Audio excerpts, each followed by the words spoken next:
Land law എന്ന സബ്ജക്റ്റിൻ്റെ രണ്ടാമത്തെ ലെക്ചറാണ് ഇന്ന് നമ്മൾ എടുക്കുന്നത്. ആദ്യത്തെ ലെക്ചർ കേട്ടിട്ടില്ലെങ്കിൽ യൂട്യൂബിൽ അതിൻ്റെ ലിങ്ക് ഉണ്ട്. ഇന്നത്തെ ക്ലാസ്സിൽ നമ്മൾ ഡിസ്കസ് ചെയ്യുന്നത് സിലബസ് അനുസരിച്ചിട്ട് പല പല മൊഡ്യൂളുകളായിട്ട് പല ടോപ്പിക്കുകളാണ്, പല പല ആക്റ്റുകൾ ഒന്നിച്ച് നമ്മൾ കവർ ചെയ്തു പോവുകയാണ്. വളരെ സ്പീഡിൽ എക്സാം ഓറിയൻറ്റഡായിട്ട് ഒരു ഡീറ്റെയിൽ ക്ലാസ് അല്ല, വളരെ പെട്ടെന്ന് തന്നെ ഈ ലാൻഡ് ലോ എന്നുള്ളൊരു സബ്ജക്റ്റിനെ പറ്റി യാതൊരു ധാരണയും ഇല്ലാത്ത ഒരാൾക്ക് വളരെ പെട്ടെന്ന് തന്നെ 1 മണിക്കൂറിൽ താഴെ ഈ സിലബസിലെ എല്ലാ ആക്റ്റുകളെ പറ്റിയും ഒരു ഏകദേശ ധാരണ ഉണ്ടാക്കാൻ പറ്റുന്ന തരത്തിലാണ് നമ്മൾ ക്ലാസ് അറേഞ്ച് ചെയ്തിരിക്കുന്നത്. അപ്പോൾ അതുകൊണ്ട് തന്നെ അതൊരു ഡീറ്റെയിൽ ക്ലാസ് അല്ല, പക്ഷേ പെട്ടെന്ന് തന്നെ ഒരു ഓവറോൾ ഐഡിയ നമുക്ക് കിട്ടാം. നമ്മൾ ആദ്യത്തെ ക്ലാസ്സിൽ നമ്മൾ ലാൻഡ് ലോയുടെ ഒരു ബാക്ക്ഗ്രൗണ്ടാണ് പറഞ്ഞത്. എന്തുകൊണ്ടാണ് ഈ ലാൻഡുമായിട്ട് ബന്ധപ്പെട്ട് പലതരത്തിലുള്ള നിയമങ്ങൾ വരേണ്ടതിൻ്റെ ആവശ്യകത, ഇന്ത്യയിൽ പ്രത്യേകിച്ച് കേരളത്തിൽ ലാൻഡിൻ്റെ ഒരു അൺഈക്വൽ ഡിസ്ട്രിബ്യൂഷൻ, അത് ആരെ ഫേവർ ചെയ്തിട്ടായിരുന്നു നേരത്തെ ഉണ്ടായിരുന്ന ഒരു എക്സിസ്റ്റിംഗ് സിസ്റ്റം, അതിൽ നിന്ന് എന്താണ് മാറ്റം വരുത്തേണ്ട ആവശ്യം, അങ്ങനെ എന്താണ് മാറ്റം വന്നത്, അങ്ങനെയുള്ളൊരു ബാക്ക്ഗ്രൗണ്ടാണ്. അതൊരു കേരള ലാൻഡ് റിഫോംസ് ആക്ട് 1963 ഒരു ബാക്ക്ഗ്രൗണ്ടിലാണ് നമ്മൾ ആദ്യത്തെ മൊഡ്യൂളിൻ്റെ ക്ലാസ് നമ്മൾ നേരത്തെ എടുത്തത്. ഇന്നത്തെ നമ്മുടെ ലെക്ചർ ആ ഒരു കാര്യം നമ്മൾ വീണ്ടും ആവർത്തിക്കും. എന്നാലും അതല്ലാതെ മറ്റ് ആക്റ്റുകൾ, ഏതൊക്കെ ആക്റ്റുകളാണ് ഇനിയും നമുക്ക് കവർ ചെയ്യേണ്ടത്, അത് കൂടുതൽ സ്ട്രെസ് ചെയ്തിട്ടായിരിക്കും ഇന്നത്തെ ക്ലാസ് വരുന്നത്. നമുക്ക് ഈ സബ്ജക്റ്റ് പഠിക്കുമ്പോൾ നമുക്ക് ബേസിക്കായിട്ട് ഏതൊക്കെ നിയമങ്ങളാണ് നമുക്ക് കവർ ചെയ്യേണ്ടതെന്ന് ആദ്യം ഒന്ന് നോക്കാം. ഏകദേശം 9 നിയമങ്ങളാണ് നമുക്ക് കവർ ചെയ്യേണ്ടത്. അതിൽ ഒന്ന് മാത്രമാണ് കേരള ലാൻഡ് റിഫോംസ് ആക്ട് 1963. ഈ 1963 ലാൻഡ് റിഫോംസ് ആക്ട് അല്ലാതെ മറ്റേതൊക്കെ ആക്റ്റുകളാണ് നമുക്ക് കവർ ചെയ്യേണ്ടതെന്ന് ആദ്യം ഒന്ന് നോക്കാം. ഒന്നാമത് മനസ്സിലാക്കേണ്ട ആക്റ്റാണ് കേരള ലാൻഡ് കൺസർവൻസി ആക്ട് 1957. ഇതാണ് ആദ്യത്തെ ആക്ട്. അത് കഴിഞ്ഞ് നമ്മൾ മനസ്സിലാക്കേണ്ട വേറൊരു ആക്റ്റാണ് the Kerala government land assignment act 1960. മൂന്നാമത് ഞാൻ നേരത്തെ പറഞ്ഞ the Kerala land reforms act 1963. പിന്നെ മനസ്സിലാക്കേണ്ടത് ദി കേരള ബിൽഡിങ്സ് ആക്ട് 1965 ആണ്. ബിൽഡിങ്സ് ആക്ട് എന്ന് പറഞ്ഞാൽ അത് lease and rent control act ആണ്. The Kerala building lease and rent control act 1965. അത് കഴിഞ്ഞ് നമുക്ക് കേരള ലാൻഡ് യൂട്ടിലൈസേഷൻ ഓർഡർ 1967 പഠിക്കണം. എന്നിട്ട് കേരള റവന്യൂ റിക്കവറി ആക്ട് 1968 പഠിക്കണം. പിന്നെ ഷെഡ്യൂൾ ട്രൈബ്സുമായിട്ട് ബന്ധപ്പെട്ട act, the Kerala schedule tribes act 1975. അപ്പോൾ അവിടെ restriction on transfer of lands and registration of alienated lands ആണ് അതിൻ്റെ theme. The Kerala schedule tribes restriction on transfer of lands and registration of alienated lands act 1975. അത് കഴിഞ്ഞ് the Kerala conservation of paddy land and wetland act 2008. അവസാനമായിട്ട് the right to fair compensation and transparency in land acquisition, rehabilitation and resettlement act 2013. LARR ലാർ act എന്ന് ചുരുക്കത്തിൽ അറിയപ്പെടുന്ന act 2013 പാസ്സായ ഈ act. ഇങ്ങനെ 9 ആക്റ്റുകളാണ് പ്രധാനമായും നമുക്ക് ഈ വിഷയത്തിൽ പഠിക്കാനായിട്ടുള്ളത്. അപ്പോൾ ഈ ഓരോ ആക്ടിനെ പറ്റിയും ഒരു ലൈനിൽ ഒരു ഐഡിയ ഞാൻ ആദ്യം പറയാം. അപ്പോൾ കാര്യങ്ങൾ നിങ്ങൾക്ക് എളുപ്പത്തിൽ ഗ്രാസ്പ് ചെയ്യാനായിട്ട് ഹെൽപ്പ് ചെയ്യുമെന്ന് തോന്നുന്നു. അതിനുശേഷം നമുക്ക് ഓരോരോ ആക്റ്റുകളായിട്ട് കവർ ചെയ്ത് പോകാനും പറ്റും. അപ്പോൾ ആദ്യത്തെ act the Kerala land conservancy act 1957 ആണല്ലോ. അപ്പോൾ പേര് തന്നെ എടുത്തു നോക്കാം, the Kerala land conservancy act 1957. അപ്പോൾ ഒരു ലാൻഡിനെ കൺസർവ് ചെയ്യുക എന്നുള്ളതാണ് ഇതിൻ്റെ അകത്തെ ഒരു പർപ്പസ്. ലാൻഡിനെ കൺസർവ് ചെയ്യണം. ആരുടെ ലാൻഡിനെ? പ്രധാനമായും ഗവൺമെൻറ്റിൻ്റെ ലാൻഡിനെ കൺസർവ് ചെയ്യുക എന്നുള്ളതാണ്. ഗവൺമെൻറ്റിൻ്റെ കയ്യിലുള്ളതെന്ന് ഉദ്ദേശിച്ചാൽ ഇപ്പോൾ ഒരു ഫോറസ്റ്റ് ഒരു പബ്ലിക് ആയിട്ടുള്ള ഒരു ലാൻഡാണ്.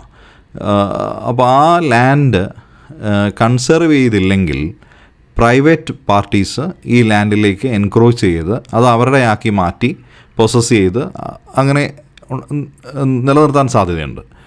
അപ്പോൾ ഈ ഗവൺമെൻറ് ലാൻഡിനെ കൺസർവ് ചെയ്യുക, പ്രത്യേകിച്ചും ഫോറസ്റ്റൊക്കെ പോലെയുള്ള ഗവൺമെൻറ് ലാൻഡിനെ കൺസർവ് ചെയ്യാൻ വേണ്ടിയിട്ടാണ് കേരള ലാൻഡ് കൺസർവൻസി ആക്ട് 1957 പാസ്സാക്കിയത്. ഇനി 1960 the Kerala government land assignment act എന്തിനാണെന്ന് നമുക്ക് ആലോചിക്കാം. കേരള ഗവൺമെൻറ്, അപ്പോൾ ഗവൺമെൻറ് ലാൻഡിനെ അസൈൻ ചെയ്യുകയാണ്. ആർക്ക്? എന്തിനു വേണ്ടി? അപ്പോൾ കേരള ഗവൺമെൻറ്റിൻ്റെ ലാൻഡിനെ അസൈൻ ചെയ്ത് കൊടുക്കുകയാണ് ലാൻഡ് ഇല്ലാത്തവർക്ക്. പ്രധാനമായി ഇതിൻ്റെ പർപ്പസ്, നമ്മൾ ആദ്യം ലാൻഡ് എന്ന് പറയുന്ന ഒരു കാര്യത്തെപ്പറ്റി നമ്മൾ പഠിച്ച സമയത്ത് തന്നെ ഞാൻ പറഞ്ഞു, ലാൻഡ് വളരെ ലിമിറ്റഡ് ആയിട്ടുള്ളൊരു റിസോഴ്സാണ്. എല്ലാവർക്കും ലാൻഡിനോട് ആക്സസ് ഇല്ല. ചിലരുടെ കയ്യിൽ ലാൻഡ് ഒരുപാടുണ്ട്, മറ്റു പലർക്കും ലാൻഡ് പേരിന് പോലും ഇല്ല. അപ്പോൾ അങ്ങനെ ഒരു സ്ഥിതിവിശേഷമാണ് നമ്മുടെ നാട്ടിലുള്ളത്. അപ്പോൾ ലാൻഡ്ലെസ് ആയിട്ടുള്ള ആൾക്കാർക്ക് ലാൻഡ് കിട്ടാനായിട്ട് ഗവൺമെൻറ് പലപ്പോഴും വളരെ പാവപ്പെട്ട ആൾക്കാർക്ക് ഗവൺമെൻറ്റിലേക്ക് അപ്ലൈ ചെയ്താൽ അവർ ലാൻഡ് അസൈൻ ചെയ്ത് കൊടുക്കാറുണ്ട്. പട്ടയം നൽകി ഭൂമി ഇല്ലാത്തവർക്ക് ഭൂമി കൊടുക്കാറുണ്ട്. അപ്പോൾ അതിൻ്റെ ഒരു ബേസിസ്, ലീഗൽ ഫ്രെയിം വർക്കാണ് the Kerala government land assignment act 1960. ഇനി മൂന്നാമത്തെ ആക്ട് എന്താണെന്ന് നോക്കാം. മൂന്നാമത്തെ ആക്ടാണ് കേരള ലാൻഡ് റിഫോംസ് ആക്ട് 1963. ലാൻഡിൻ്റെ റിഫോംസിന് വേണ്ടി ഉണ്ടാക്കിയ ആക്റ്റാണ്, ഭൂപരിഷ്കരണത്തിന് വേണ്ടി ഉണ്ടാക്കിയ ആക്റ്റാണ്. ഇതിൻ്റെ പർപ്പസും ഈ രണ്ടാമത് പറഞ്ഞ ആക്റ്റുമായിട്ട് കണക്റ്റഡ് ആണ്. പക്ഷേ ഗവൺമെൻറ്റിൻ്റെ കയ്യിലുള്ള ലാൻഡ് മറ്റുള്ളവർക്ക് കൊടുക്കുന്നതാണ് ഗവൺമെൻറ് ലാൻഡ് അസൈൻമെൻറ്റ് ആക്ട്. ഇതങ്ങനെയല്ല. ഇത് പ്രൈവറ്റ് വ്യക്തികളുടെ കയ്യിൽ ഉണ്ടായിരുന്ന ലാൻഡ് ഇല്ലാത്തവരിലേക്ക് എത്തിക്കുന്ന ഒരു ആക്റ്റാണ് ലാൻഡ് റിഫോംസ് ആക്ട്. പ്രധാനമായിട്ടും ലാൻഡ് ലോഡ്സിൻ്റെ കയ്യിൽ നിന്ന് ടെനൻസിൻ്റെ കയ്യിലേക്ക് ലാൻഡ് എത്തിക്കാൻ വേണ്ടിയിട്ടാണ് കേരള ലാൻഡ് റിഫോംസ് ആക്ട് പാസ്സാക്കിയത്. ജന്മിമാരുടെ കയ്യിൽ നിന്ന് കുടിയാന്മാരുടെ കയ്യിലേക്ക്, അല്ലെങ്കിൽ ഒരു ലാൻഡ് ലോഡിൻ്റെ കയ്യിൽ നിന്ന് ടെനൻറ്റിൻ്റെ കയ്യിലേക്ക് എത്തിക്കുക എന്നുള്ള പർപ്പസിലാണ് ലാൻഡ് റിഫോംസ് ആക്ട് പാസ്സാക്കിയത്. ഒരു പ്രൈവറ്റ് വ്യക്തികളിൽ നിന്ന് കുറച്ച് ചുരുക്കം ചില പ്രൈവറ്റ് വ്യക്തികൾ കൂടുതൽ ലാൻഡ് കൈവശം വയ്ക്കുകയും അത് ഉപയോഗിക്കാതിരിക്കുകയും ചെയ്തത് ബാക്കിയുള്ളവർ അത് ഉപയോഗിക്കുന്ന ആൾക്കാരിലേക്ക് എത്തിക്കുകയാണ്. അതായത് കൾട്ടിവേറ്റേഴ്സിൻ്റെ കയ്യിലേക്ക് ലാൻഡ് എത്തിക്കുകയാണ്. നമ്മളത് കഴിഞ്ഞ ദിവസം പറഞ്ഞിരുന്നു. ജന്മിമാരായിട്ട്, പ്രധാനമായും ബ്രാഹ്മിൺ കാസ്റ്റിൽപ്പെട്ട ജന്മിമാർ ലാൻഡിൻ്റെ ഓണേഴ്സായിരുന്നു. പക്ഷേ ആ ലാൻഡ് യൂസ് ചെയ്ത് കൾട്ടിവേറ്റ് ചെയ്തിരുന്നത് ടെനൻസ് ആയിട്ടുള്ള മറ്റാൾക്കാരായിരുന്നു, കർഷകരായിരുന്നു. അവർ കർഷക തൊഴിലാളികളെ പലപ്പോഴും ഉപയോഗിച്ചിരുന്നു. എങ്കിലും ഈ കർഷകരുടെ കയ്യിലേക്ക് ലാൻഡ് എത്തിക്കാൻ വേണ്ടിയിട്ടാണ് ലാൻഡ് റിഫോംസ് ആക്ട് പാസ്സാക്കിയത്. അതാണ് ലാൻഡ് റിഫോംസ് ആക്ടിൻ്റെ ഒരു ലക്ഷ്യം. രണ്ടാമത്തെ കാര്യം, കുടികിടപ്പുകാർക്ക് ലാൻഡ് പർച്ചേസ് ചെയ്യാനോ അവർക്കൊരു ലീഗൽ റൈറ്റായിട്ട് ഒരു മിനിമം ലാൻഡ് കിട്ടുക എന്നുള്ള ഒരു പർപ്പസും കേരള ലാൻഡ് റിഫോംസ് ആക്ട് 1963 ഉണ്ടായിരുന്നു. അതായത് രണ്ട് കാര്യമാണ്. ലാൻഡ് ലോഡ്സിൻ്റെ കയ്യിൽ നിന്ന് ടെനൻസിലേക്ക് ലാൻഡ് എത്തിക്കുക എന്നുള്ളത് ഒന്നാമത്തെ പർപ്പസ്. രണ്ട്, കുടികിടപ്പുകാർക്ക് അവരുടെ ഹട്ട് ഉള്ള സ്ഥലത്ത് അതിൻ്റെ ഒരു റൈറ്റ് കിട്ടുക, അത് വിലയ്ക്കോ അല്ലാതെയോ കിട്ടുക എന്നുള്ള ഒരു പർപ്പസാണ് ലാൻഡ് റിഫോംസ് ആക്ട് 1963 ലക്ഷ്യം. അപ്പോൾ ആദ്യത്തെ 3 ആക്റ്റുകളുടെ ലക്ഷ്യം നമ്മൾ മനസ്സിലാക്കി, അതിൻ്റെ പർപ്പസ് മനസ്സിലാക്കി. ബാക്കിയുള്ള ആക്റ്റുകൾ കുറച്ചുകൂടി എളുപ്പമാണ്, പേര് കേൾക്കുമ്പോൾ തന്നെ നമുക്ക് കണക്ട് ചെയ്യാൻ പറ്റും. The Kerala buildings lease and rent control act 1965. അപ്പോൾ ഇത് ബിൽഡിങ്ങുകൾ വാടകയ്ക്ക് കൊടുക്കുന്നതുമായിട്ട് ബന്ധപ്പെട്ടാണ്. അത് വീടാവാം, കൊമേഴ്ഷ്യൽ ബിൽഡിങ്ങുകളാവാം, റെസിഡൻഷ്യലായിട്ടുള്ളതോ കൊമേഴ്ഷ്യലായിട്ടുള്ള ബിൽഡിങ്ങുകൾ ലീസിനോ റെൻറ്റിനോ കൊടുക്കുമ്പോൾ അതിൻ്റെ അകത്ത് എന്തൊക്കെ കാര്യങ്ങളാണ് ശ്രദ്ധിക്കേണ്ടത് എന്നുള്ളതാണ്. പ്രധാനമായും ഈ ലീസിന് എടുക്കുന്ന ആൾ, അതായത് ഒരു ടെനൻ്റെന്ന് വിളിക്കാമെങ്കിൽ ലീസിന് എടുത്ത ആളും ലാൻഡ് ലോഡും അവിടെയുണ്ട്. അപ്പം വാടകയ്ക്ക് കൊടുക്കുന്ന ആൾ, ബിൽഡിങ്ങിൻ്റെ ഓണറിനെ ലാൻഡ് ലോഡെന്ന് വിളിക്കാമെങ്കിൽ വാടകയ്ക്ക് എടുത്ത ആളെ ടെനൻ്റെന്ന് വിളിക്കുന്നെങ്കിൽ ആ ടെനൻറ്റിൻ്റെ ഒരു ആർബിട്രറി ആയിട്ട് പെട്ടെന്നൊരു ദിവസം എവിക്റ്റ് ചെയ്യാത്ത രീതിയിൽ ടെനൻറ്റിനെ പ്രൊട്ടക്റ്റ് ചെയ്യുകയും ഒപ്പം ബിൽഡിംഗ് ഓണേഴ്സിൻ്റെ ഇൻട്രസ്റ്റ് കുറച്ചൊക്കെ നോക്കുകയും ചെയ്യുന്ന ആക്റ്റാണ് Kerala building lease and rent control act. അപ്പം ഒരു ആർബിട്രറി ആയിട്ട് ബിൽഡിംഗ് ഓണർ തോന്നുന്നത് പോലെ റെൻറ്റ് കൂട്ടാതെ ഇരിക്കുക എന്നുള്ളതും ഈ ആക്ടിൻ്റെ പർപ്പസാണ്. ഏതൊക്കെ കാര്യങ്ങളാൽ ഒരു റെൻറ്റിന് എടുത്ത ബിൽഡിങ്ങിൽ നിന്ന് ഒരാളെ ഒഴിപ്പിക്കാം, അയാൾക്ക് എന്തൊക്കെ റൈറ്റ് ഉണ്ട്, എന്താണ് അതിൻ്റെ ഒഴിപ്പിക്കണമെങ്കിൽ എന്താണ് മെത്തേഡ്സ്, അങ്ങനെയുള്ള കാര്യങ്ങളാണ് ഈ ആക്ടിൽ പറയുന്നത്. ഇനി 5ാമത്തെ ആക്ടിലേക്ക് നമുക്ക് നോക്കാം. The Kerala land utilisation order 1967. The Kerala land utilisation order. അപ്പോൾ ലാൻഡ് യൂട്ടിലൈസ് ചെയ്യണം എന്നുള്ള പർപ്പസിലാണ് ഈ ആക്ട് വന്നത്. അതായത് ലാൻഡിനെ ഉപയോഗപ്പെടുത്തണം എന്നുള്ളതാണ്. അപ്പം ഇതിൻ്റെ ഒരു കാര്യം എന്ന് പറഞ്ഞാൽ ലാൻഡ് ഒരു ലിമിറ്റഡ് റിസോഴ്സ് ആയതുകൊണ്ട് തന്നെ അത് വേണ്ട വിധത്തിൽ ഉപയോഗിച്ചില്ലെങ്കിൽ എക്കണോമിക്ക് വേണ്ട നേട്ടങ്ങൾ ഉണ്ടാവില്ല. അപ്പോൾ ഒരു അഗ്രികൾച്ചർ ലാൻഡുണ്ട്, ആ ഫാർമർ ആ ലാൻഡ് കൾട്ടിവേറ്റ് ചെയ്യുന്നില്ലെങ്കിൽ നാട്ടിലുള്ളവർക്ക് എങ്ങനെ ഭക്ഷ്യസാധനങ്ങൾ കിട്ടും? അല്ലെങ്കിൽ തന്നെ പലർക്കും ജോലി കിട്ടില്ല. ഈ കർഷക തൊഴിലാളികൾ ലാൻഡിനെ ഉദ്ദേശിച്ച് നിൽക്കുകയാണെങ്കിൽ അവർക്ക് ജോലി കിട്ടില്ല. അപ്പോൾ എക്കണോമിയുടെ ആ ഒരു സൈക്കിള് പ്രോപ്പറായിട്ട് റൺ ചെയ്യണമെങ്കിൽ ലാൻഡിനെ പ്രോപ്പറായിട്ട് യൂട്ടിലൈസ് ചെയ്യണം.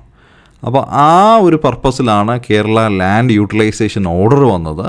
ഈ ആക്ടിൻ്റെ അകത്ത് സർക്കാരിന് ആവശ്യമാണെങ്കിൽ നിർബന്ധിതമായി ആൾക്കാരെ കൊണ്ട് കൃഷി ചെയ്യിപ്പിക്കാനോ, അങ്ങനെ കൃഷി ചെയ്യുന്നില്ലെങ്കിൽ അത് അങ്ങനെയുള്ള പ്ലോട്ട് ഏറ്റെടുക്കാനോ ഒക്കെയുള്ള അധികാരം കൊടുക്കുന്ന നിയമമാണ്.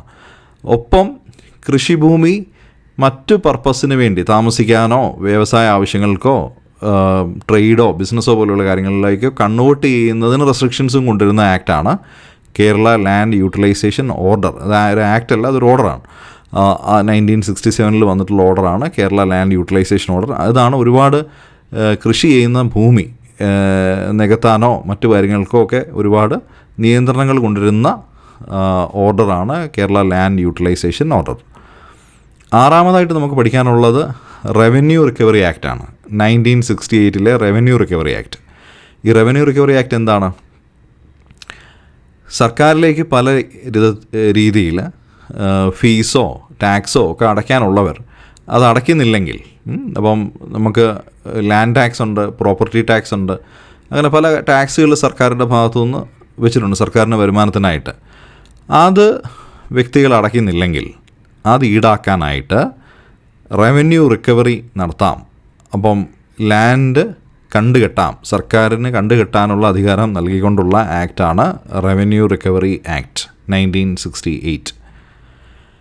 ഇനി 7ാമത് പഠിക്കാനുള്ള ആക്ട് കേരള ഷെഡ്യൂൾ ട്രൈബ്സ് ആക്റ്റാണ്. 1975 Kerala schedule tribes restriction on transfer of lands and restoration of alienated lands ആണ്. അതായത് പട്ടികവർഗത്തിൽപ്പെട്ട ആൾക്കാരുടെ ലാൻഡുകൾ ട്രാൻസ്ഫർ ചെയ്യുന്നതിന് റെസ്ട്രിക്ഷൻ വയ്ക്കുന്ന നിയമമാണ്. ഒപ്പം അവരിൽ നിന്ന് മാറ്റപ്പെട്ട ലാൻഡിനെ അവരിലേക്ക് തന്നെ റീസ്റ്റോർ ചെയ്യുകയൊക്കെ ചെയ്യുന്ന ഒരു നിയമമാണ് 1975 കേരള ഷെഡ്യൂൾ ട്രൈബ്സ് ആക്ട് 1975.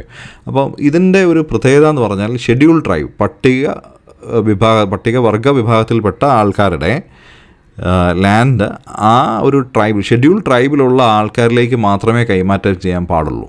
അതല്ലാതെയുള്ള ഒരാളിലേക്ക് കൈമാറ്റം ചെയ്താൽ അത് തിരിച്ച് ഒറിജിനൽ ഓണറിലേക്ക് തന്നെ പോവും എന്നുള്ളതാണ് നിയമം. അതായത് ഷെഡ്യൂൾ ട്രൈബ്സിൽ നിന്ന് ഒരു ലാൻഡ് കൈമാറ്റം ചെയ്യണമെങ്കിൽ ഷെഡ്യൂൾ ട്രൈബിലുള്ള ഒരാളിലേക്ക് മാത്രമേ പാടുള്ളൂ. അപ്പോൾ ഷെഡ്യൂൾ ട്രൈബിനെ അതിൽപ്പെട്ട ആൾക്കാരെ എക്സ്പ്ലോയിറ്റ് ചെയ്ത് മറ്റാൾക്കാർ ലാൻഡ് കൊണ്ടുപോകാതിരിക്കാൻ, അവരുടെ ലാൻഡിനെ അലീനിയേറ്റ് ചെയ്യാതിരിക്കാനും അവരെ ആ ലാൻഡ് അവരിലേക്ക് തന്നെ റീസ്റ്റോർ ചെയ്യാനും കരുതിയുള്ള നിയമമാണ് Kerala schedule tribes restriction on transfer of lands and restoration of alienated lands act 1975. ഇനി 8ാമത്തെ act the Kerala conservation of paddy land and wetland act 2008 ആണ്. Conservation of paddy land and wetland act 2008. ഇപ്പോൾ wetland എന്നുള്ള ഒരു concept മനസ്സിലാക്കുക. Wetland എന്നുള്ള പരിധിയിൽ ഒരുപാട് കാര്യങ്ങൾ വരാം. റിവേഴ്സ് വരാം, ലേക്സ് വരാം, പാഡി ലാൻഡ്സ് വരാം. അപ്പോൾ അങ്ങനെയുള്ള കാര്യങ്ങൾ റംസാർ കൺവെൻഷൻ എന്നുള്ള ഒരു ഇൻ്റർനാഷണൽ കൺവെൻഷൻ ഇതിന് ശേഷമാണ് വെറ്റ്ലാൻഡ്സുകളെ എക്കോളജിക്കൽ ഇമ്പോർട്ടൻസ് ഉള്ള ഒരു കാര്യമായിട്ട് കണക്കാക്കുകയും അതിനെ കൺസർവ് ചെയ്യേണ്ട ആവശ്യം ലോകത്തിലെല്ലാവരുടെയും മുമ്പിൽ എത്തുകയും ചെയ്തത്. അപ്പം അങ്ങനെ വന്നതിന് ശേഷം വെറ്റ്ലാൻഡ്സിനെ കൺസർവ് ചെയ്യാനായിട്ട് ഉണ്ടാക്കിയ നിയമമാണ് 2008. അപ്പം വെറ്റ്ലാൻഡ്സ് ആയിട്ടുള്ള കാര്യങ്ങളെ നികത്തുന്നതിന് ഒക്കെ ഒത്തിരി റെസ്ട്രിക്ഷൻസ് കൊണ്ടുവന്നിട്ടുള്ള ഒരു നിയമമാണ്. അപ്പോൾ പാഡി ലാൻഡ്സ് എന്ന് പറഞ്ഞാൽ നമ്മുടെ നാട്ടിലെ കണ്ടം അല്ലെങ്കിൽ നിലം എന്ന് വിളിക്കുന്ന ഈ ലാൻഡ് ഏരിയയ്ക്ക് ഒരുപാട് റെസ്ട്രിക്ഷൻസ് കൊണ്ടുവന്നിട്ടുള്ള അടുത്ത നിയമമാണ് 2008 Kerala conservation of paddy land and wetland act എന്നുള്ളത്. അവസാനമായിട്ട് നമുക്ക് പഠിക്കേണ്ട ഒരു നിയമമാണ് right to fair compensation and transparency in land acquisition, rehabilitation and resettlement. ഇപ്പോൾ ലാൻഡ് അക്വിസിഷനിലും റീഹാബിലിറ്റേഷനിലും റീസെറ്റിൽമെൻറ്റിലും ഫെയർ ആയിട്ടുള്ള കോമ്പൻസേഷൻ ഉണ്ടാവണമെന്നും അതിൽ ട്രാൻസ്പെറൻസി ഉണ്ടാവണമെന്നും കരുതി ഉണ്ടാക്കിയ നിയമമാണ് 2013 ലാർ ആക്ട്. അപ്പോൾ എന്താണ് ഇതിൻ്റെ പർപ്പസ് എന്ന് ചോദിച്ചാൽ, നമുക്ക് പലപ്പോഴും പല ആവശ്യങ്ങൾക്കും പൊതുവായിട്ടുള്ള പബ്ലിക്കിൻ്റെ ആവശ്യത്തിനായിട്ട് പ്രൈവറ്റ് ലാൻഡ് ഗവൺമെൻറ്റിന് അക്വയർ ചെയ്യേണ്ട ആവശ്യം ഉണ്ടാവാറുണ്ട്.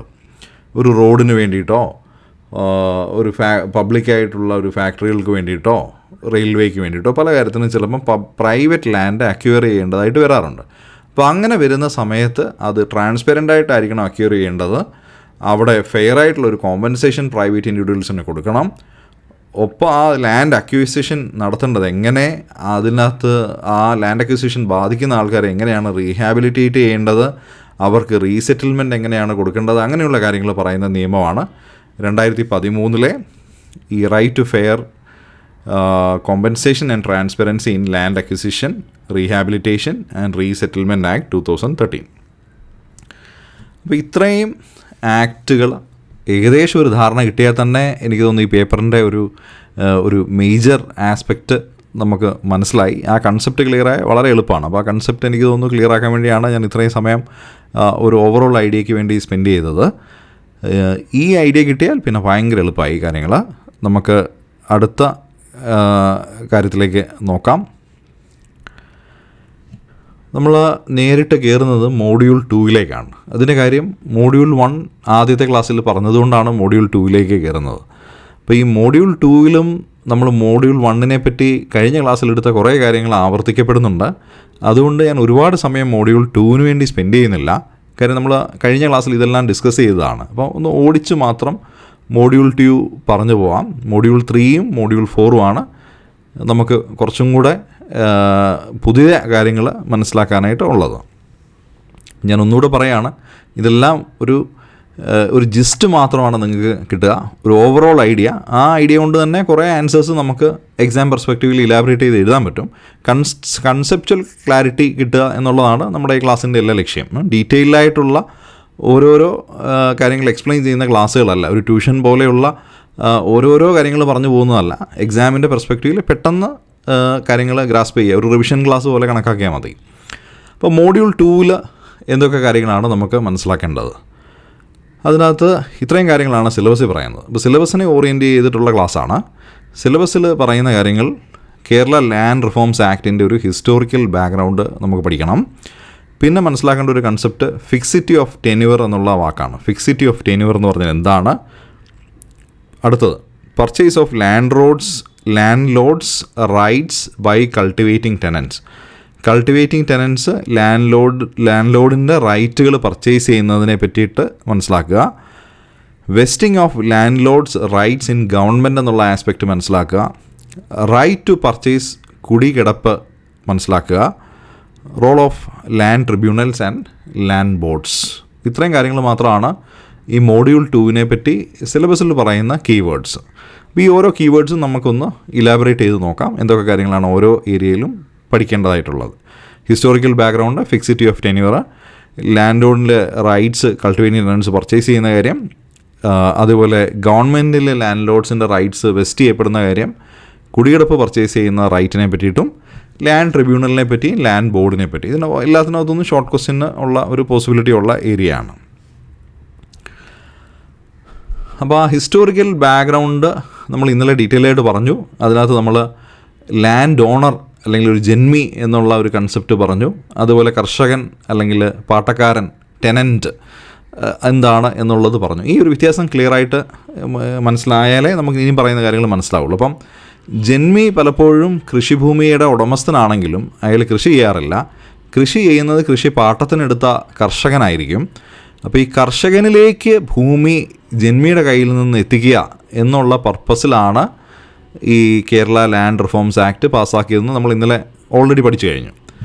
അപ്പോൾ ആ കാര്യത്തിലേക്ക് നമുക്ക് ഡീറ്റെയിൽ ആയിട്ട് പോവാം. ഈ ലാൻഡ് റിഫോംസ് ആക്ടിൻ്റെ ഒരു ഹിസ്റ്റോറിക്കൽ ബാക്ക്ഗ്രൗണ്ട് എന്ന് പറഞ്ഞാൽ ഒരു എക്സാമ്പിളിൽ കൂടെ നമുക്കൊന്ന് മനസ്സിലാക്കാനായിട്ട് ശ്രമിക്കാം. അതായത് ഒരു ടെനൻ്റ് ഉണ്ടായിരുന്നു. അദ്ദേഹത്തിന് ഈ 1963 ലാൻഡ് റിഫോംസ് ആക്ട് പാസ്സാവുന്നതിന് മുൻപ് വരെ സ്വന്തമായിട്ട് ലാൻഡ് ഓൺ ചെയ്യാൻ പറ്റുന്നുണ്ടായിരുന്നില്ല. കാര്യം ലാൻഡ് ഇരിക്കുന്നത് ജന്മിയുടെ കയ്യിലാണ്, ലാൻഡ് ലോഡിൻ്റെ കയ്യിലാണ്, ലാൻഡ് ഓണറുടെ കയ്യിലാണ്. അയാൾക്ക് ഇപ്പം നെല്ല് കൃഷി ചെയ്യുന്നുണ്ടെങ്കിൽ പോലും, പല തലമുറകളായിട്ട് കൃഷി ചെയ്യുന്നുണ്ടെങ്കിൽ പോലും ഇയാൾക്ക് അതിൻ്റെ ഓണർഷിപ്പ് കിട്ടുന്നില്ല. ഓണർഷിപ്പ് ജന്മിക്കാണ്. ജന്മിക്ക് സ്ഥിരമായി പാട്ടം കൊടുക്കണം, വലിയൊരു തുക പാട്ടം കൊടുക്കണം. കൃഷി നഷ്ടമാണെങ്കിലും ആ പാട്ടം കൊടുക്കണം. അപ്പം ഇവർ കൃഷി ചെയ്യുന്ന പാട്ടക്കാരൻ പലപ്പോഴും നഷ്ടത്തിൽ പോയിക്കൊണ്ടിരിക്കുകയാണ്. അവർക്ക് കർഷക തൊഴിലാളികൾക്ക് കൂലി കൊടുക്കണം, ജന്മിയുടെ പാട്ട വീതം കൊടുക്കുകയും വേണം. അപ്പം കൃഷി നഷ്ടത്തിലാവുമ്പോഴും കർഷകന് പ്രയോജനമൊന്നുമില്ല. അപ്പം കർഷകർക്ക് വേണ്ടി ഉണ്ടാക്കിയ ഒരു നിയമമെന്ന് വേണമെങ്കിൽ ഈ ലാൻഡ് റിഫോംസ് ആക്ടിനെ കണക്കാക്കാം. അപ്പോൾ അതിൻ്റെ ഒരു ബെനിഫിറ്റ് എന്ന് പറഞ്ഞാൽ അവരെ പെട്ടെന്ന് എവിക്റ്റ് ചെയ്യാതിരിക്കുന്ന ഒരു സ്ഥിതി ഉണ്ടായി. കർഷകർക്ക് ഒരു സെക്യൂരിറ്റി കിട്ടി, അവർക്ക് ഓണർഷിപ്പ് റൈറ്റ് കിട്ടി. അതാണ് ഏറ്റവും പ്രധാനം. അവർക്ക് ഉടമസ്ഥ അവകാശം കിട്ടി ആ പ്രോപ്പർട്ടിയിൽ. അപ്പോൾ ഇതാണ് ഹിസ്റ്റോറിക്കൽ ബാക്ക്ഗ്രൗണ്ട്. അപ്പോൾ ഇതുമായിട്ട് ബന്ധപ്പെട്ട് നമുക്ക് ആ ഒരു ഫ്യൂഡൽ ലാൻഡ് ടെന്യൂർ സിസ്റ്റം എന്നുള്ള കൺസെപ്റ്റ് മനസ്സിലാക്കുക. നമ്മൾ ഓൾറെഡി കണ്ടതാണ്. അതിനകത്തുനിന്ന് റിഫോംസ് ആവശ്യം എന്താണ്, അതിൻ്റെ റിഫോംസിൻ്റെ നീഡ് എന്നുള്ളത് മനസ്സിലാക്കുക. എന്തൊക്കെയാണ് റിഫോംസ് ഇനീഷ്യേറ്റീവ് ഗവൺമെൻറ്റിൻ്റെ ഭാഗത്തുനിന്ന് കൊണ്ടുവന്നത് എന്നുള്ളത് മനസ്സിലാക്കുക. ആദ്യമായിട്ടൊരു ശ്രമം നടന്നത് 1957 ഒരു ടെനൻസി റിഫോംസ് സർക്കാർ ഇനീഷ്യേറ്റ് ചെയ്തിരുന്നു. പക്ഷേ അത് കോർട്ട് സ്ട്രൈക്ക് ഡൗൺ ചെയ്തു എന്നുള്ളതാണ്. 1957 ലാൻഡ് റിഫോംസുമായിട്ട് ബന്ധപ്പെട്ട് അല്ലെങ്കിൽ ടെനൻസി റിഫോംസുമായിട്ട് ബന്ധപ്പെട്ട് ആദ്യത്തെ ഒരു ഇനീഷ്യേറ്റീവ് കൊണ്ടുവന്നത്. പക്ഷേ അത് കോടതി സമ്മതിച്ചില്ല. പിന്നീട് എന്ത് ചെയ്തു, ഭരണഘടനയിൽ തന്നെ അതിനനുകൂലമായ ഒരു വകുപ്പ് ആഡ് ചെയ്തു. ആർട്ടിക്കിൾ 31A എന്നുള്ളൊരു വകുപ്പ് ലാൻഡ് റിഫോംസിന് വേണ്ടി സെൻട്രൽ ഗവൺമെൻറ് ആഡ് ചെയ്തതിന് ശേഷം ലാൻഡ് ഒരു സ്റ്റേറ്റ് സബ്ജക്റ്റ് ആയതുകൊണ്ട് പല സ്റ്റേറ്റുകളും സെപ്പറേറ്റ് ആയിട്ട് ലാൻഡ് റിഫോംസ് ആക്റ്റുകൾ പാസ്സാക്കി. അപ്പോൾ ആർട്ടിക്കിൾ 31A കോൺസ്റ്റിറ്റ്യൂഷനിൽ ആഡ് ചെയ്യുക എന്നുള്ളതായിരുന്നു ഫസ്റ്റ് സ്റ്റെപ്പ്. ആ 31A വന്നതിന് ശേഷം പിന്നീട് 1963 കേരള ലാൻഡ് റിഫോംസ് ആക്ട് പാസ്സാക്കുകയും കോടതി അത് അംഗീകരിക്കുകയും ചെയ്തു എന്നുള്ളതാണ് ഇതിൻ്റെ ഒരു ബാക്ക്ഗ്രൗണ്ട്. അപ്പോൾ ഈ ഫ്യൂഡൽ ലാൻഡ് ടെന്യൂർ സിസ്റ്റത്തിനെ പറ്റി വേറൊരു വാക്ക് ജന്മി സിസ്റ്റം എന്ന് വിളിക്കാം. അവിടെ ലാൻഡ് ലോഡ്സ് ജന്മികളായിരുന്നു. അവർക്ക് ഒരുപാട് ലാൻഡ് ഉണ്ടായിരുന്നു. കൾട്ടിവേറ്റേഴ്സ് അല്ലെ ടെനൻസിന് ഓണർഷിപ്പ് റൈറ്റ്സ് ഉണ്ടായിരുന്നില്ല. അതുമാത്രമല്ല അവർക്ക് ഒരുപാട് ഹൈ റെൻറ്റ് കൊടുക്കേണ്ടി വരുന്നുണ്ടായിരുന്നു. അവരെ ആർബിട്രറി എവിക്റ്റ് ചെയ്യുമായിരുന്നു. ആ സാഹചര്യത്തിന് ഒരു പരിഷ്കാരം അത്യാവശ്യമായിരുന്നു. ആ ഒരു സ്ഥിതിവിശേഷം കേരളത്തിൻ്റെ സാമൂഹിക സാമ്പത്തിക വ്യവസ്ഥയ്ക്ക് നല്ലതല്ല എന്ന് തോന്നിയിട്ട് എക്സിസ്റ്റിംഗ് ആയിട്ടുള്ള നിയമങ്ങളെയും രീതികളെയും എല്ലാം മാറ്റിമറിച്ചുകൊണ്ട് ഒരു വലിയ വിപ്ലവകരമായിട്ടുള്ള പരിഷ്കാരങ്ങൾ കൊണ്ടുവരികയാണ് ഈ ലാൻഡ് റിഫോംസ് ആക്ട് വഴി വന്നത്. അപ്പോൾ അതിൻ്റെ ആവശ്യം എന്ന് പറഞ്ഞാൽ ഒരുപാട് വൈഡ് ഇനീക്വാളിറ്റി ഉണ്ടായിരുന്നു ലാൻഡ് ഹോൾഡ് ചെയ്തതിനകത്ത്. അത് മാറ്റാനായിട്ടും ടെനൻസിനെയും അതുപോലെ ലാൻഡ് ഇല്ലാത്ത ലേബറേഴ്സിനെ, കർഷകരെയും കർഷക തൊഴിലാളികളെയും ചൂഷണം ചെയ്യുന്നത് അവസാനിപ്പിക്കാനായിട്ട് അന്നത്തെ സാമൂഹിക രാഷ്ട്രീയ സാഹചര്യത്തിൽ ഒരു ഇക്വിറ്റബിൾ ആയിട്ടുള്ള ലാൻഡ്, ഈക്വൽ ലാൻഡ് ഡിസ്ട്രിബ്യൂഷൻ അല്ല, ഇക്വിറ്റബിൾ ലാൻഡ് ഡിസ്ട്രിബ്യൂഷന് വേണ്ടി കൊണ്ടുവന്ന നിയമമാണ് കേരള ലാൻഡ് റിഫോംസ് ആക്ട്. ഞാൻ മുമ്പേ പറഞ്ഞ പോലെ അതിനകത്ത് ആദ്യത്തെ സ്റ്റെപ്പ് ടെനൻസി റിഫോംസ് ആയിരുന്നു. 1957 അഗ്രേറിയൻ റിലേഷൻസ് ആക്ട് എന്നുള്ളൊരു ആക്റ്റാണ് പാസ്സാക്കിയത്. ഇത് കേരള അഗ്രേറിയൻ റിലേഷൻസ് ആക്ട്. അപ്പോൾ അത് ടെനൻറ്റ് റൈറ്റ്സിനെ റെഗുലേറ്റ് ചെയ്യാൻ വേണ്ടിയിട്ടാണ് കൊണ്ടുവന്നത്. പക്ഷേ സുപ്രീം കോർട്ട് അത് സ്ട്രൈക്ക് ഡൗൺ ചെയ്തു. പിന്നീട് 1963 അഗ്രേറിയൻ റിലേഷൻസ് ആക്ടിന് ശേഷം ലാൻഡ് റിഫോംസ് ആക്ട് കൊണ്ടുവന്നു. അപ്പോൾ അത് ആർട്ടിക്കിൾ 31A അനുസരിച്ച് പ്രൊട്ടക്റ്റഡ് ആയതുകൊണ്ട് ജുഡീഷ്യറി അതിൽ ഇടപെട്ടില്ല. അങ്ങനെയാണ് ആ ഒരു ലാൻഡ് ലോഡിസം എന്നുള്ള കൺസെപ്റ്റ് അബോളിഷ് ചെയ്യുകയും ടെനൻസിനെ എംപവർ ചെയ്യുകയും ചെയ്തത് അങ്ങനെയാണ്. അപ്പോൾ ഇതിൻ്റെ ഒരു ബെനിഫിഷ്യറി എന്ന് പറഞ്ഞാൽ ടെനൻസും കുടികിടപ്പുകാരുമായിരുന്നു. കുടികിടപ്പ് എന്ന് പറഞ്ഞാൽ ഹട്ട് ഡൊല്ലേഴ്സ് എന്ന് വിളിക്കുന്ന ആൾക്കാർ ഒരു ലാൻഡിൽ ഓണർഷിപ്പൊന്നും ഇല്ലാതെ ആ ലാൻഡിൽ തന്നെ ഒരു ചെറിയ കുടിൽ കെട്ടി താമസിച്ചുകൊണ്ടിരുന്ന ആൾക്കാർ, ഒരു 3 സെൻറ്റിലോ 4 സെൻറ്റിലോ അല്ലെങ്കിൽ അതിൽ താഴെയോ താമസിച്ചിരുന്നവർക്ക്, അവർ താമസിച്ചിരുന്ന ആ ഏരിയ അവരുടെ അവകാശമായി ഉടമസ്ഥാവകാശം കിട്ടത്തക്ക രീതിയിലേക്ക് മാറി എന്നുള്ളതും ഈ കേരള ലാൻഡ് റിഫോംസ് ആക്ടിൻ്റെ ഒരു പ്രത്യേകതയാണ്. ഇനി നമുക്ക് അടുത്തതായിട്ട് മനസ്സിലാക്കേണ്ട കൺസെപ്റ്റ് ഫിക്സിറ്റി ഓഫ് ടെന്യൂർ എന്നുള്ളതാണ്. എന്താണ് ഫിക്സിറ്റി ഓഫ് ടെന്യൂർ എന്ന് നോക്കാം. ഫിക്സിറ്റി ഓഫ് ടെന്യൂറിൻ്റെ അകത്ത് നമുക്ക് ആദ്യം ഒരു ഉദാഹരണം വെച്ചിട്ട് ഫിക്സിറ്റി ഓഫ് ടെന്യൂർ എന്താണെന്ന് കണക്കാക്കാം. നിങ്ങൾ തന്നെ ഒന്ന് ആലോചിച്ച് നോക്കുക. ഫിക്സിറ്റി ഓഫ് ടെന്യൂർ എന്ന് പറഞ്ഞാൽ എന്താണ്? അപ്പോൾ അതിനകത്ത് പ്രധാനമായിട്ടും നമ്മൾ ഈ ടെനൻസി എന്നുള്ള ഒരു ആസ്പെക്റ്റിലാണ് നമ്മൾ കാര്യങ്ങൾ പഠിക്കുന്നത്. അതായത് ഒരു പാട്ടക്കാരൻ ഒരു കൃഷിഭൂമി വാടകയ്ക്കെടുത്ത് അല്ലെങ്കിൽ പാട്ടത്തിനെടുത്ത് കൃഷി ചെയ്യുന്ന ആൾക്ക് ആദ്യമായി വേണ്ട ഒരു കാര്യം എന്ന് പറഞ്ഞാൽ ഒരു സ്ഥിരത വേണം, അല്ലേ? ഒരു സെക്യൂരിറ്റി വേണം. അയാളെ പെട്ടെന്ന് എവിക്റ്റ് ചെയ്ത് മാറ്റരുത്, അല്ലെങ്കിൽ ഒരു റേറ്റിന് പാട്ടം പറഞ്ഞ് കുറച്ച് കഴിഞ്ഞിട്ട് കൂടിയ പാട്ടം ചോദിക്കാൻ പാടില്ല. അയാൾക്ക് ചിലപ്പോൾ 5 വർഷത്തേക്കോ 10 വർഷത്തേക്കോ ആണ് പാട്ടം ചോദിച്ചെങ്കിൽ 1 വർഷത്തിന് മുമ്പ് അയാളെ പുറത്താക്കി അടുത്ത ആൾക്ക് പാട്ടം കൊടുക്കാൻ പാടില്ല. അപ്പോൾ അങ്ങനെയുള്ള കാര്യങ്ങളാണ് ശരിക്കും ഫിക്സിറ്റി ഓഫ് ടെന്യൂർ. നമുക്കൊരു ഉദാഹരണം കണ്ടു നോക്കാം. ഒരു 15 വർഷമായി നെൽ കൃഷി ചെയ്യുന്ന ഒരു കർഷകനെ പെട്ടെന്ന് ഒരു ലാൻഡ് ലോഡിന് എവിക്റ്റ് ചെയ്യാൻ പറ്റാതെ ആവുക. അതിന് ഈ ലാൻഡ് ലോഡിൻ്റെ പേഴ്സണൽ ആവശ്യത്തിനോ മാത്രമായിട്ടല്ലാതെ വേറൊരു പർപ്പസിന് വേണ്ടി ഈ പാട്ടക്കാരനെ ടെനൻറ്റിനെ ഒഴിവാക്കാതിരിക്കുക എന്നുള്ള ഒരു ആശയം മനസ്സിലേക്ക് വന്നാൽ നമുക്ക് ഈ കാര്യം ക്ലിയറായിട്ട് പഠിക്കാനായിട്ട് പറ്റും. അപ്പോൾ അങ്ങനെ വരുന്നത് എന്തിനാണെന്ന് വെച്ചാൽ, അല്ലെങ്കിൽ ഒരു എക്കണോമിക് സ്റ്റെബിലിറ്റി ഇല്ല. ഈ ടെനൻറ്റ് പട്ടിണിയിലായി പോവും. അല്ലെങ്കിൽ തന്നെ ഒരു കൃഷി സ്ഥിരമായിട്ട് നടന്നാലേ ഈ കർഷകന് മാത്രമല്ല കർഷക തൊഴിലാളികൾക്കും കൂലി കിട്ടുകയുള്ളൂ. അവരുടെ ജീവിതവും ഈ കൃഷിയെ ഡിപ്പെൻഡൻ്റ് ആണ്. അപ്പം ഒരു റാൻഡമായിട്ട് ആർബിട്രറി ആയിട്ട് ഒരു ടെനൻറ്റിനെ എവിക്റ്റ് ചെയ്യുന്നത് ഒഴിവാക്കുന്നതും ആ ടെന്യൂവെന്ന് പറഞ്ഞാൽ ആ ഒരു പീരീഡ്, അയാൾ കൃഷി ചെയ്യുന്ന പീരീഡിനൊരു ഫിക്സിറ്റി കൊണ്ടുവരികയും ചെയ്യുന്നു എന്നുള്ളതാണ് ഇതിൻ്റെ ഒരു ആശയം. അപ്പം ഒരു specific conditions laid down by law അനുസരിച്ചല്ലാതെ ഒരു ടെനൻറ്റിനെ എവിക്റ്റ് ചെയ്യാൻ പറ്റില്ല എന്ന് പറയുന്നതാണ് fixity of tenure. Fixity of tenure ensures that tenants cannot be evicted except under specific conditions laid down by law. അപ്പോൾ ഇതുമായിട്ട് ഫിക്സിറ്റി ഓഫ് ടെന്യൂർ എന്നുള്ള കാര്യവുമായിട്ട് ബന്ധപ്പെട്ട് ലാൻഡ് റിഫോംസ് ആക്റ്റിൽ എന്തായിരുന്നു കാര്യം എന്ന് നോക്കുക. Tenants who continuously cultivated land before 1st April 1964 were granted fixity of tenure. അപ്പോൾ ആർക്കാണ് ഫിക്സിറ്റി ഓഫ് ടെന്യൂർ കൊടുത്തത്? April 1, 1964 മുൻപ് കണ്ടിന്യൂസ് ആയിട്ട് ലാൻഡ് കൾട്ടിവേറ്റ് ചെയ്തിരുന്ന എല്ലാ പാട്ടക്കാർക്കും ഫിക്സിറ്റി ഓഫ് ടെന്യൂർ കൊടുക്കുകയാണ് ചെയ്യുന്നത്.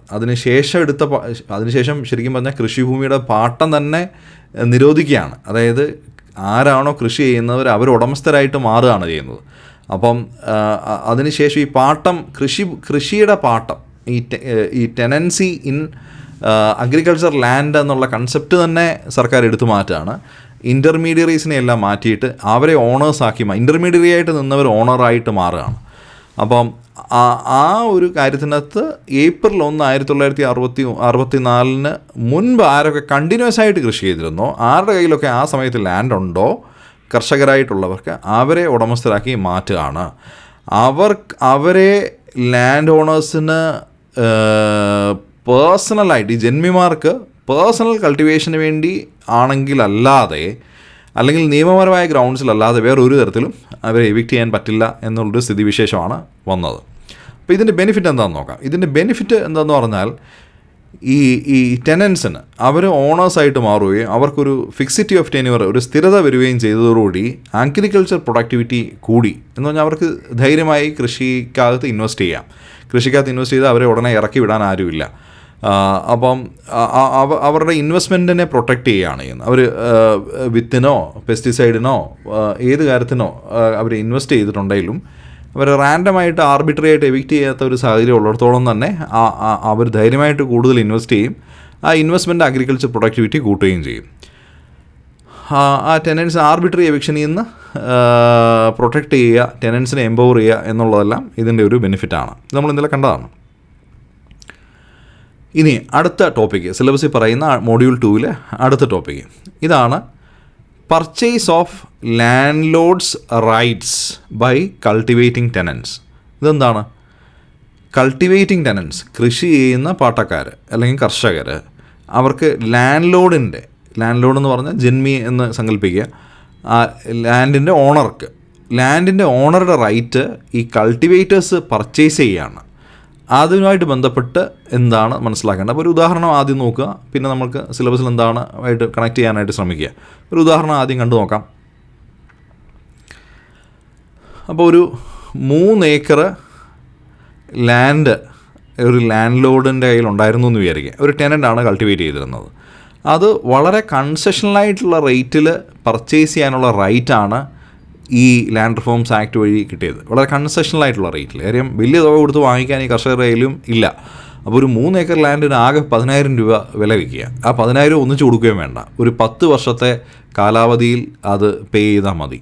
അത് കഴിയുമ്പോൾ ഈ ടെനൻ്റ് ഈ ലാൻഡിൻ്റെ ഓണറായിട്ട് മാറും. അങ്ങനെയുള്ള റൈറ്റ് ടെനൻറ്റിന് കൊടുക്കുന്ന നിയമമാണ് ഈ ഒരു കാര്യം. അപ്പോൾ ഇതാണ് എൻ്റെ ഒരു illustration. A tenant cultivating 3 acres of land under A land load purchased it at a concessional rate of ₹10,000 payable over 10 years becoming the rightful owner എന്നുള്ളതാണ്. അപ്പോൾ ഞാൻ കുറച്ചുകൂടെ സ്പീഡിൽ കാര്യങ്ങൾ ഡിസ്കസ് ചെയ്യാം. കാര്യങ്ങൾ മനസ്സിലായെന്ന് വിചാരിക്കുന്നു. അപ്പോൾ ഇതിൻ്റെ ഒബ്ജക്റ്റീവ് എന്ന് പറഞ്ഞാൽ എന്താണ്? ഒരു ടെനൻറ്റ് ലാൻഡ് ലോഡ് റിലേഷൻഷിപ്പിൽ നിന്ന് ഒരു ഓണർ കൾട്ടിവേറ്റർ സിസ്റ്റത്തിലേക്ക് മാറുക എന്നുള്ളതാണ്. ആ ഒരു രീതിയിലേക്ക് ട്രാൻസിഷൻ ചെയ്യുക, കൾട്ടിവേറ്റർ തന്നെ ഓണർ ആവുക.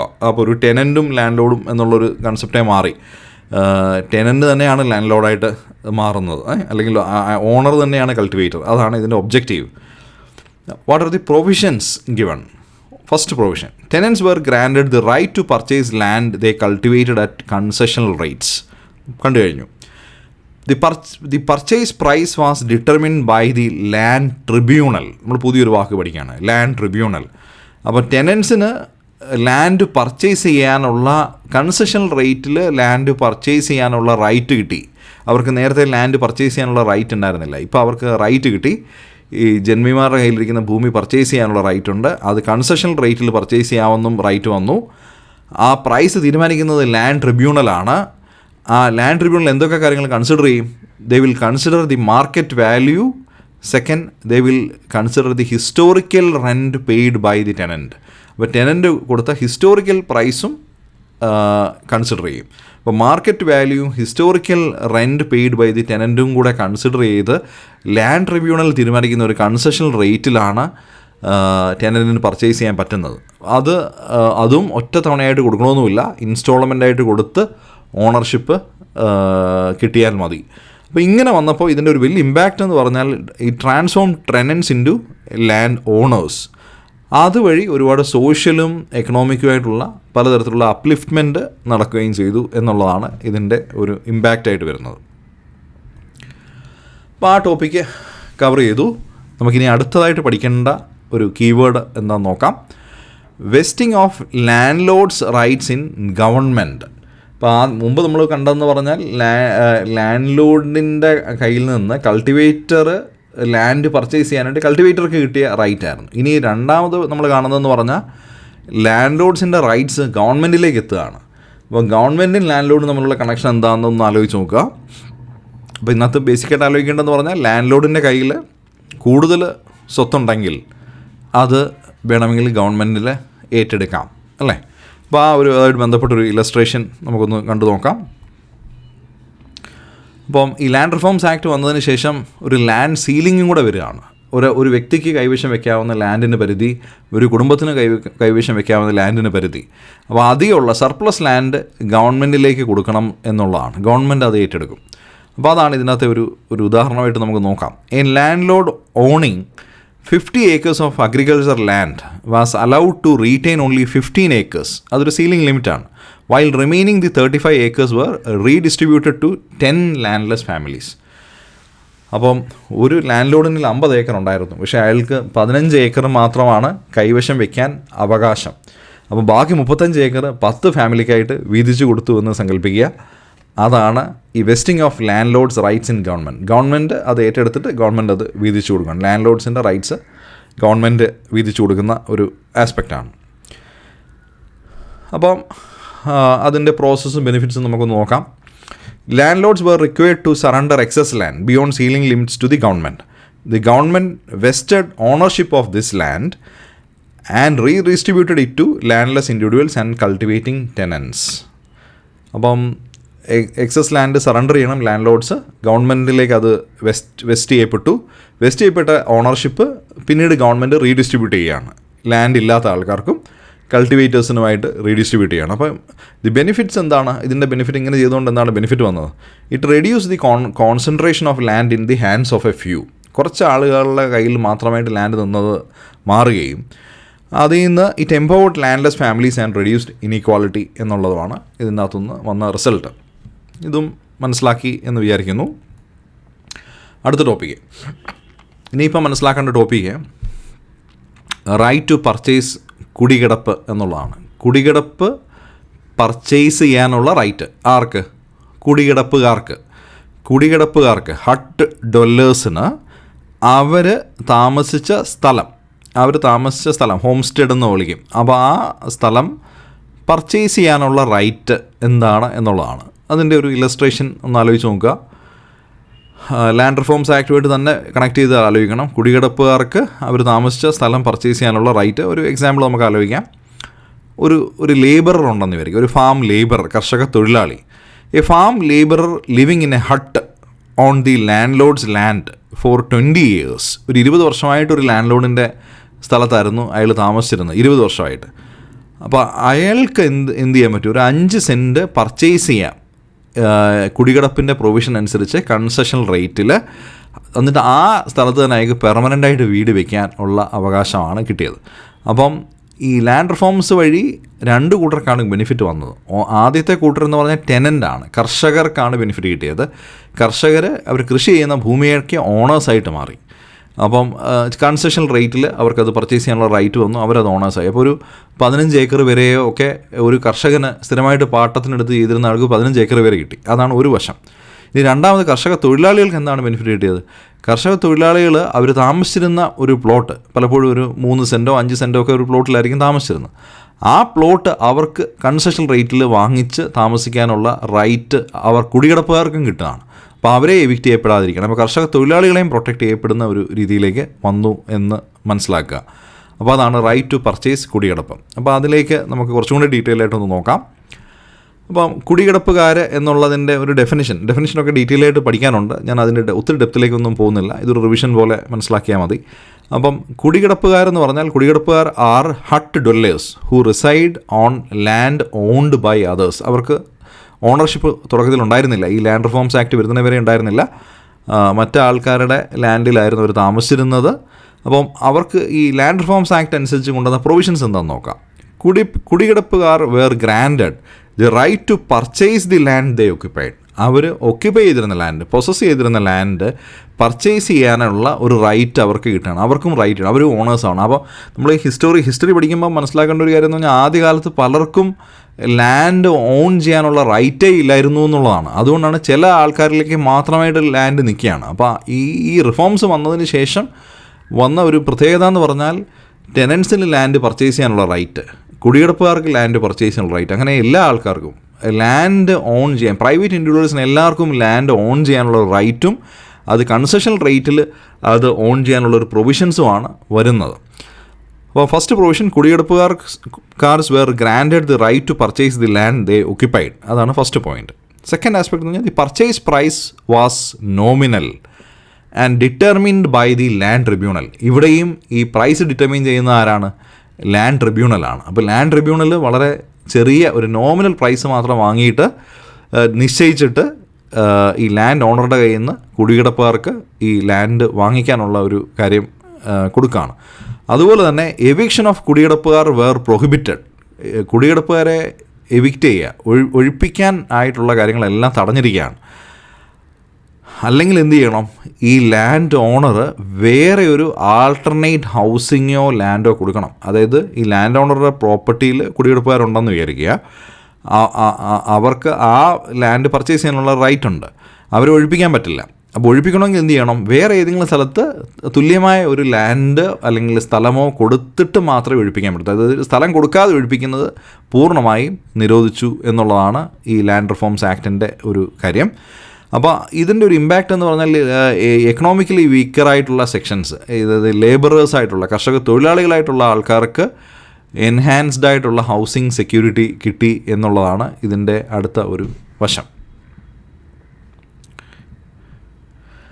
അപ്പോൾ ആ ആസ്പെക്റ്റും നമ്മൾ പഠിച്ചു കഴിഞ്ഞു. ഇനിയും മോഡ്യൂൾ 2 ഭാഗമായിട്ട് ലാൻഡ് ട്രിബ്യൂണൽസ് പഠിക്കാനുണ്ട്, ലാൻഡ് ബോർഡ്സ് പഠിക്കാനുണ്ട്.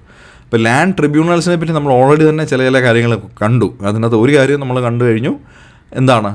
ഈ റേറ്റ് ടെനൻസിന് കൊടുക്കാനുള്ള, അവർക്ക് പർച്ചേസ് ചെയ്യാനുള്ള ലാൻഡിൻ്റെ റേറ്റ് തീരുമാനിക്കുന്നത് ലാൻഡ് ട്രിബ്യൂണൽസ് ആണെന്ന് നമ്മൾ കണ്ടു കഴിഞ്ഞു. മാർക്കറ്റ് റേറ്റും അവർ ഹിസ്റ്റോറിക്കലായിട്ട് കൊടുത്തിരുന്ന റെൻറ്റ് കണക്കാക്കിയിട്ടാണ് ഈ ഇവർ പാട്ടം കൊടുത്തിരുന്ന, ചരിത്രപരമായി പാട്ടം കൊടുത്തിരുന്ന തുകയും കൂടെ ചേർത്ത് അവർ സ്ഥലം ലാൻഡ് ലോഡിൽ നിന്ന് വാങ്ങിക്കുമ്പം ഏത് തുകയാണ് വാങ്ങിക്കേണ്ട തുക, ആ കൺസെഷൻ റേറ്റ് തീരുമാനിക്കുന്ന ലാൻഡ് ട്രിബ്യൂണൽസ് ആണെന്ന് മനസ്സിലാക്കി. അതുപോലെ കുടികിടപ്പുകാർക്കും ലാൻഡ് പർച്ചേസ് ചെയ്യേണ്ടപ്പം ആ ഒരു തുകയും തീരുമാനിക്കുന്നത് ലാൻഡ് ട്രിബ്യൂണലാണെന്ന് മനസ്സിലാക്കി. അപ്പോൾ അതാണ് രണ്ട് കാര്യത്തിൽ, അതായത് ടെനൻസിൻ്റെ കാര്യത്തിലും ആപ്ലിക്കബിൾ ലാൻഡ് ട്രിബ്യൂണലിന് റോളുണ്ട്, കുടികിടപ്പുകാരുടെ കാര്യത്തിലും റോളുണ്ടെന്ന് മനസ്സിലായി. അപ്പോൾ അതിൻ്റെ ഒരു ഇല്ലസ്ട്രേഷൻ നമുക്കൊന്ന് നോക്കാം. A tenant disputed the landlord's claim to evict them. The land tribunal ruled in favour of the tenant granting fixity of tenure. അപ്പോൾ നമ്മൾ മുമ്പേ പറഞ്ഞ പ്രൈസിങ് തീരുമാനിക്കുക എന്നുള്ളത് മാത്രമല്ല, ഈ ടെനൻറ്റ് ലാൻഡ് ലോഡ് റിലേഷൻഷിപ്പിലോ കുടികിടപ്പുകാർ ലാൻഡ് ലോഡ് റിലേഷൻഷിപ്പിലോ എന്തെങ്കിലും തർക്കം വന്നാലും അത് പരിഹരിക്കുന്ന ചുമതലയും ഈ ലാൻഡ് ട്രിബ്യൂണലിനാണ്. ലാൻഡ് ട്രിബ്യൂണൽ ഒരു കോടതി പോലെയാണല്ലോ. അപ്പോൾ ഈ കോടതിയിലാണ് ഇങ്ങനത്തെ കാര്യങ്ങൾ, ടെനൻറ്റ് ലാൻഡ് ലോഡ് തർക്കങ്ങളോ അതുപോലെ കുടികിടപ്പുകാരും ലാൻഡ് ലോഡ് തർക്കങ്ങളോ ഉണ്ടെങ്കിൽ അതെല്ലാം പരിഹരിക്കുന്നത് ലാൻഡ് ട്രിബ്യൂണലാണ്. അപ്പം ഈ ഒരു ഉദാഹരണത്തിൽ ഒരു ലാൻഡ് ലോഡ് ഒരു ടെനൻറ്റിനെ എവിക്റ്റ് ചെയ്യാൻ ശ്രമിച്ചു, ആ ടെനൻറ്റ് എതിർത്തു, അതിനെ ഡിസ്പ്യൂട്ടായി, അത് ലാൻഡ് ട്രിബ്യൂണലിൽ വന്നു. അപ്പം ലാൻഡ് ട്രിബ്യൂണൽ എന്താണ് വിധിച്ചത്? ടെനൻറ്റിന് ഫേവറബിളായിട്ടാണ് വിധിച്ചത്. ഈ നിയമം ടെനൻറ്റിന് ഫേവറബിളായിട്ടുള്ള നിയമമാണ്. ടെനൻറ്റിന് ഒരു ഫിക്സിറ്റി ഓഫ് ടെന്യൂർ എന്നുള്ള കൺസെപ്റ്റ് ഉണ്ട്. അതുകൊണ്ട് തന്നെ ഫിക്സിറ്റി ഓഫ് ടെന്യൂർ ഉള്ളതുകൊണ്ട് തന്നെ ആർബിട്രറി ആയിട്ട് എവിക്റ്റ് ചെയ്യാനായിട്ട് പറ്റില്ല. അപ്പോൾ അതാണ് അതിൻ്റെ ഉദാഹരണം. അപ്പോൾ ഇതിനെ കുറച്ചുകൂടി ഡീറ്റെയിൽ ആയിട്ട് നമുക്ക് നോക്കാം. ഇപ്പോൾ റോൾ ഓഫ് ലാൻഡ് ട്രിബ്യൂണൽസ് എന്തൊക്കെയാണെന്നുള്ളതാണ്. ഇപ്പോൾ റോൾ ഓഫ് ലാൻഡ് ട്രിബ്യൂണൽസിനകത്ത് ആദ്യം ലാൻഡ് ട്രിബ്യൂണൽസിൻ്റെ ഒരു സ്ട്രക്ചർ നമുക്കൊന്ന് പഠിക്കണം. അതിനകത്ത് ലാൻഡ് ട്രിബ്യൂണൽസിൽ നമ്മൾ പ്രതീക്ഷിക്കാവുന്ന പോലെ അതിനകത്ത് ജുഡീഷ്യൽ ഓഫീസേഴ്സോ റവന്യൂ ഒഫീഷ്യൽസോ, അവർക്കൊരു ക്വാസി ജുഡീഷ്യൽ പവറുള്ള റവന്യൂ ഓഫീസേഴ്സോ അല്ലെങ്കിൽ ജുഡീഷ്യൽ ഓഫീസേഴ്സോ തന്നെ ആയിരിക്കും ഉണ്ടാകുന്നത്. അതായത് ജുഡീഷ്യൽ ഓഫീസേഴ്സോ ആവാം, അല്ലെങ്കിൽ ക്വാസി ജുഡീഷ്യൽ പവറുള്ള റവന്യൂ ഒഫീഷ്യൽസോ ആവാം ലാൻഡ് ട്രിബ്യൂണൽസിൽ.